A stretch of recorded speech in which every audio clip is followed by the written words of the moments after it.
खुशी के आंसू देख अर्नव को अच्छा नहीं लग रहा था। उधर खुशी बहाने बना रही थी, जिसे देख अर्नव बोल पड़ा था, मिस खुशी रिलैक्स प्लीज़, आप सॉरी मत बोलिए, और मैं यहाँ बस इजाज़त लेने आया था, आप आंटी जी का ध्यान रखें।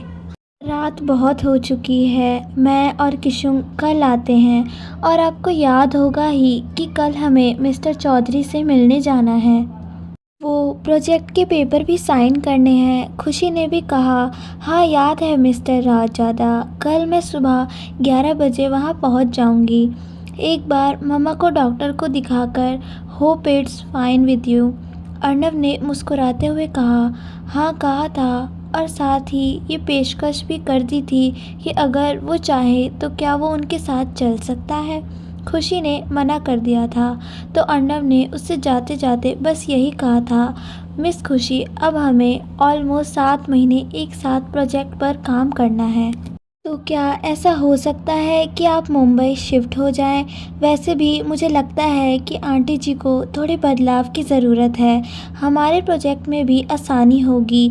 बाकी आप जो कहेंगी। खुशी ने इस बात के लिए उससे कल सुबह तक का वक्त मांगा था, क्योंकि अभी वो ये जानना चाहती थी कि कल ऐसा क्या हुआ था जिसे देख उसकी मम्मा इतनी डर गई कि उनको पैनिक अटैक आ गया।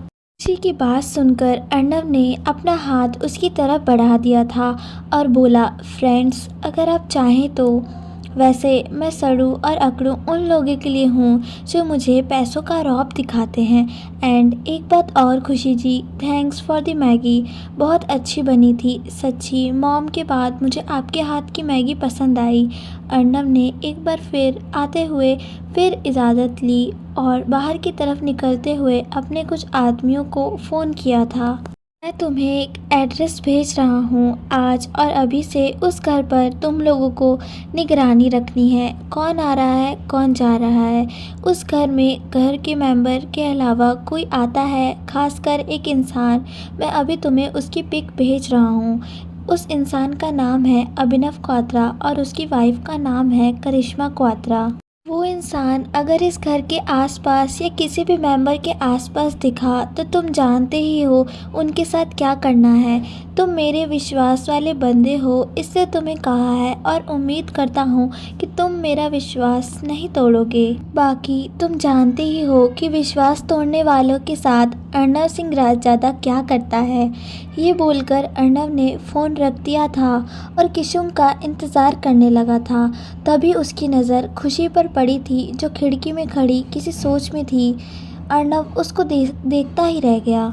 आज पता नहीं क्यों अर्नव को ऐसा लग रहा था कि वो अभी जाकर खुशी को अपने गले से लगा ले और उसके सारे दुखों को ख़त्म कर दे। खुशी की तकलीफ़ उसको अपनी तकलीफ़ लग रही थी। तभी खुशी की नज़र भी अर्नव पर पड़ी थी और पल भर के लिए ही सही खुशी के चेहरे पर हल्की स्माइल आई थी।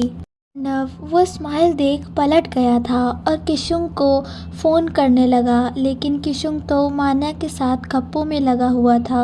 अर्नव का फ़ोन देखते ही बोल पड़ा, मिस मान्या अब जाना पड़ेगा वरना वो सड़ू अकड़ू रात भर मुझे होटल रूम से बाहर रखेगा। मान्या ये सुनकर हंस पड़ी थी और बोली, मुझे तो मिस्टर राजजादा ऐसे इंसान बिल्कुल नहीं लगे। आप कहीं मजाक तो नहीं कर रहे ना।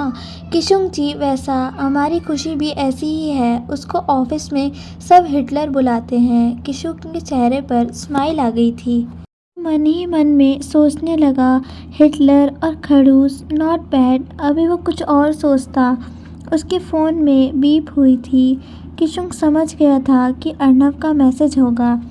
उसने फटाफट बाहर की तरफ दौड़ लगा दी थी और मान्या, सारांश और आयुष को जल्दी जल्दी बाय करके निकल गया था।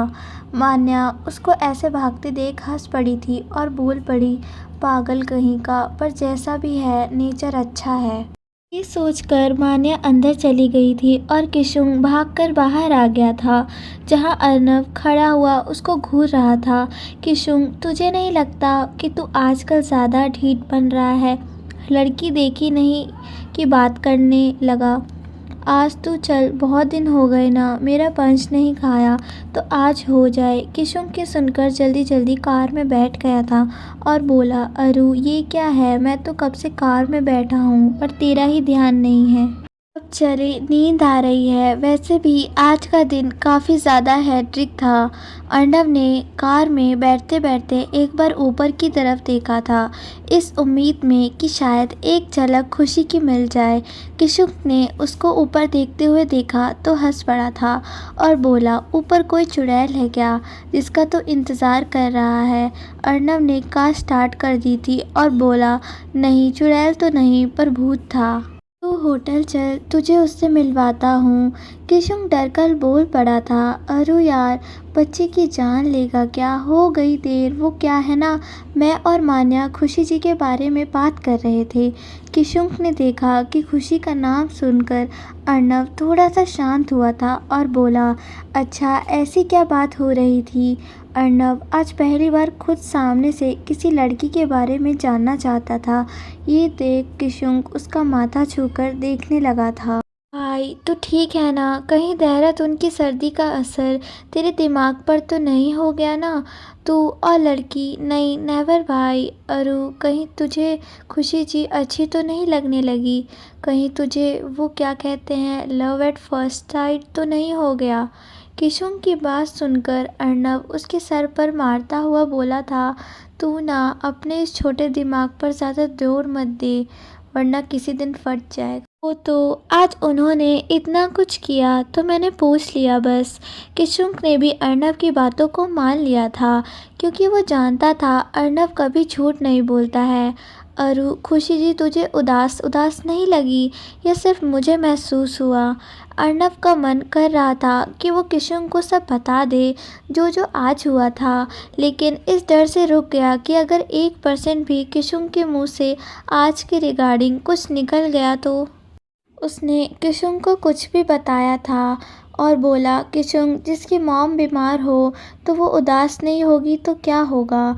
किशुंग बोला, हाँ अरु, ये बात तो है, पर तू किस सोच में है। जब तू सोच में होता है तो बार बार टांगे हिलाता है, तो इसका मतलब अभी तो कुछ सोच रहा है।